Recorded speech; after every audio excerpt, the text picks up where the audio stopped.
I'm Chris Kubal. Here's a look at your Local 5 weather impact forecast. We lead you off a weather impact alert tracking Thursday evening through Friday morning. We have strong wind gusts on the horizon, potentially up towards 55 miles per hour early on Friday morning. Let's talk about them. They build in second half of the day on Thursday.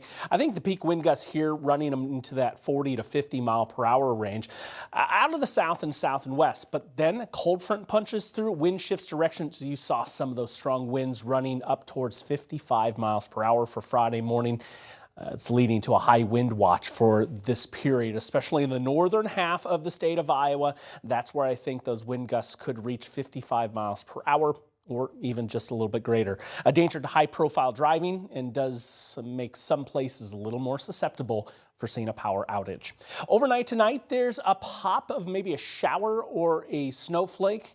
No impact from that, otherwise mainly clear. We will start to cloud up the sky a bit through the day on Thursday. Another little disturbance to track. Again, that wind on the increase across Iowa. Some raindrops in northern Iowa late stretching to the south along that cold front as it punches through, looking at generally 1/10 of an inch or less of rainfall. A little bit of a light mix way up into northern Iowa. Then that wind for Friday, generally going to be a dry day here. That is until the later stages of the evening and overnight. Wind gusts are going to be potent. This data highlighted for Des Moines up around 45 miles per hour. But again, northern Iowa at times, especially overnight into Friday morning, things may be a little bit stronger. Then on the horizon, as we get into Sunday, a winter storm starting to target Iowa and Minnesota, kind of right in between the two. So we'll watch for possible winter impacts across the northern half of the state.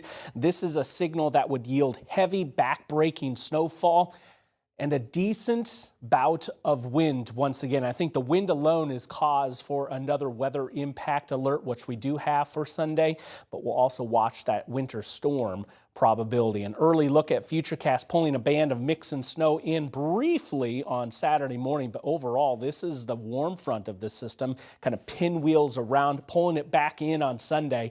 That mix to snow and continuing as snow slipping into Sunday evening. I do think this is a likely storm system we'll see, but those exact details we're still going to be honing in on over the next couple of days. Behind it, a big time drop in the temperatures. 27 is all for the high temperature getting into early next week. 25 degrees tonight with that low and 57 for your Thursday. Look for that wind to ramp up through the day's second half. Otherwise, temperatures looking fairly mild, mainly into the 50s with a couple of outliers draped across the state. 2 weather impact alerts. As I mentioned, this is an active period where we deal with several disturbances, but highlighting it with one larger system on Sunday with that weather impact alert. After St. Patrick's Day, well, temperatures looking better, a little bit more calmer of a pattern as well. Into the 60s, if the pattern aligns accordingly, we may actually end up even warmer, but a long ways out, and we'll continue to track it for you.